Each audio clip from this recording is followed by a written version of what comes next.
नंदपुर नाम के गांव में राम किशोर रहा करता था। राम किशोर अपनी किस्मत से बहुत परेशान था। उसे हमेशा ऐसा लगता था कि भगवान सिर्फ उसके ही पीछे पड़े हैं। एक ही तो धोती थी, वो भी इस कुएं में गिर गई। पता नहीं मेरे पीछे कौन पड़ गया है। हो ना हो कोई मेरे ऊपर जादू टोना कर रहा है। आपके धोती पर कोई क्यों जादू टोना करेगा जी? बहकी बातें कर रहे हैं आप। पगला तो नहीं गए हैं ना? हाँ, पगला गया हूँ। ले चलो मुझे पागल खाने, भर्ती कर दो वहाँ पर। कम से कम इस संसार से मैं मुक्त हो तो जाऊंगा। राम किशोर अपनी बीवी से बात करके वहाँ से लुंगी लपेट कर ही चला गया और चाय की टपरी पर जाकर खड़ा हो गया। वहीं उसे उसका साथी मजनू मिल गया। अरे राम किशोर, ऊपर वाले अगर कहे ना कि किसके तरह नहीं बनना है, तो मैं सबसे पहले तुम्हारा नाम लूंगा कि ऊपर वाले मुझे राम किशोर की तरह नहीं बनना है। मंदबुद्धि, ऐसी बेढंगी बातें क्यों कर रहे हो? क्या बात हो गई? ये जो लुंगी तुमने पहनी है ना, ये मैंने तुम्हें भेंट दी थी, बाकी तुम इसे संभाल कर रखो। मुझे मेरे ससुर ने दी थी, क्योंकि उनके पास देने के लिए एक लुंगी ही थी, और तुम इसे ऐसे खुलेआम पहनकर घूम रहे हो। तुम्हें तो यार मेरी किस्मत पता है, मेरी धोती कुएं में गिर गई। अरे बस इतनी सी बात, उस धोती को मैं निकाल देता हूँ भाई।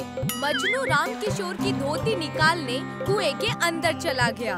अपने आप में रस्सी फंसाकर जैसे ही मजनू कुएं के अंदर उतरा, मजनू ने राम किशोर से कहा, इस तरफ टॉर्च मारो, कम से कम कुछ तो दिखाई दे, और हाँ, रस्सी ना टूटे, वरना तुम्हारी धोती मुझे पहननी पड़ जाएगी। ऐसे समय पर भी तुम्हें मजाक सूझ रहा है?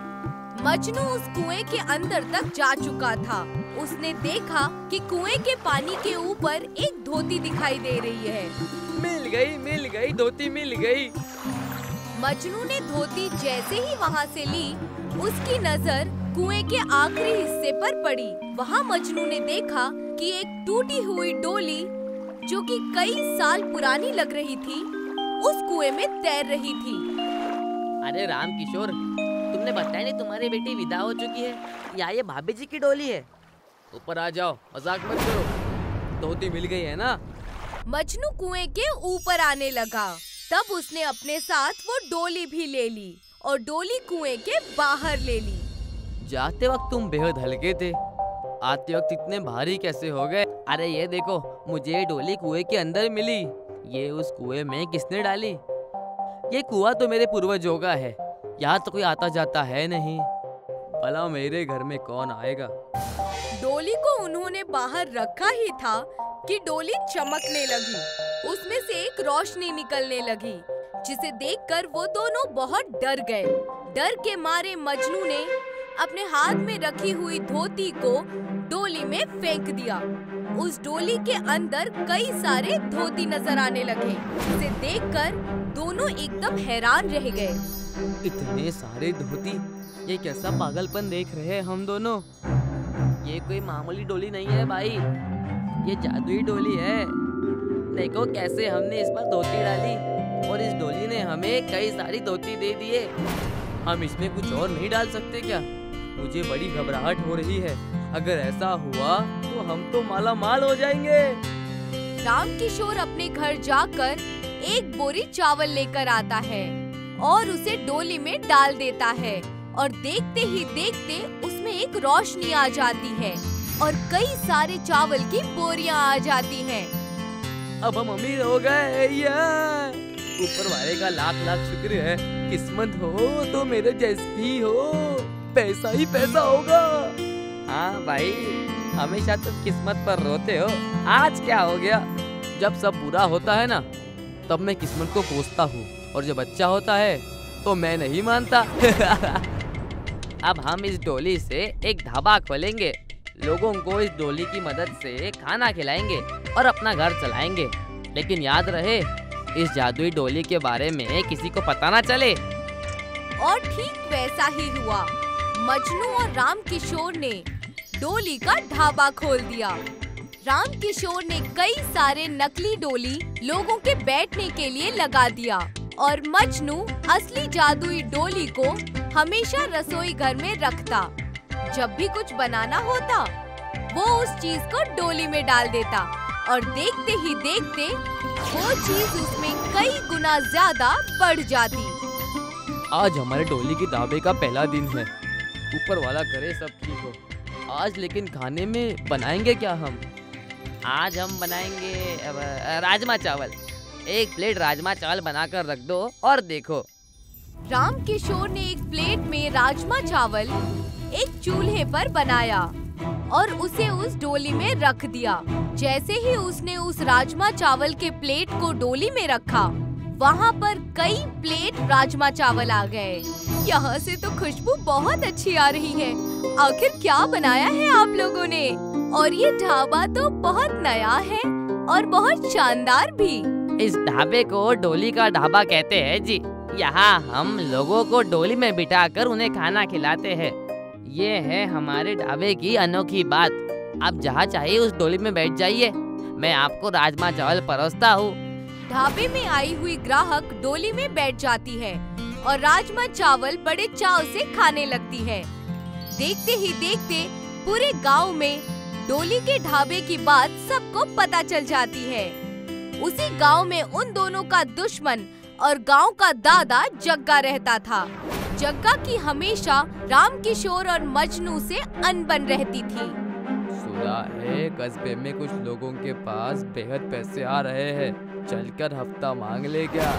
वो क्या कहते हैं, प्रोटेक्शन मनी। सरकार, मेरा भी उस डोली में नाचने का मन कर रहा है। मैं भी उस डोली में बैठूंगा, मेरी भी शादी होगी। कितना मजा आएगा ना। शादी के बाद मेरे भी बच्चे होंगे, मैं उनके लिए गाने गाऊंगा। मेरे 2 अनमोल रतन, एक राम दूजा लखन। आय हाय। एक काम करो बेटा, तुम पहले अपना परिवार बना लो, हम उन्हें बाद में लूट लेंगे। पगलेट कहीं का। जग्गा दादा और कपिल दोनों ही मजनू और राम किशोर के डोली ढाबे में चले गए। हो ना हो, कोई तो बात जरूर है। कल तक तो दोनों पैसों के लिए लड़ रहे थे, आज अचानक इतना सब कैसे आ गया? मुझे उस रसोई घर में जाकर देखना है, वही कुछ न कुछ होगा।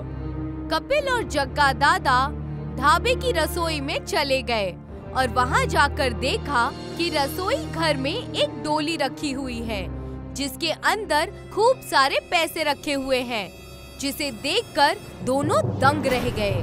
तब कपिल ने जग्गा से कहा, ये मामूली डोली तो नहीं लग रही, जरूर इसमें कोई ना कोई बात है। इस डोली को तोड़ डालो, जो होगा देखा जाएगा। जैसा आप कहे सरदार।